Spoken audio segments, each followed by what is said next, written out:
man marra majlisi cek Syaikhul Qadir saja loba anu pernah liwat bae ka majelis liwat doang geus kukula ditulungan di akhirat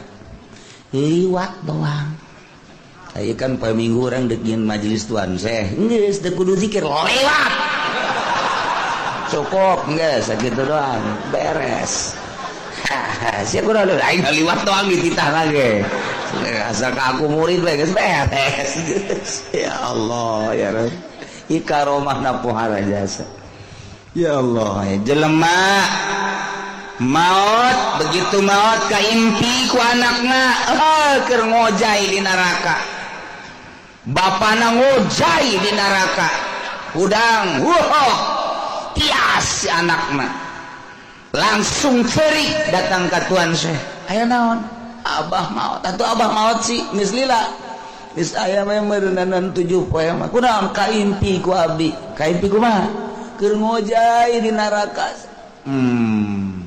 Bapak maneh pernah naon kitu ngaranna pernah milu pangajian jeung kula teh ya di tempat-tempat kitu riungan majelis henteu pernah nya nama pernah ngadaengkeun ngaji kula teu pernah nya nama pernah waung teu nya nama nyaon teu kangaran ieu ngaran nyaon henteu nya nama teu nyahoeun gawe naon bae tuh Bapak sia raja saya tahu ampura bapak kula madu geus teh nyaon naon atuh pates ka neraka gajian Tuhan Syekh tapi tetep banyak neuleuh di neraka ku nyeri jasanya na digodog ancul-anculan taduh nu panas abdi beuteung asa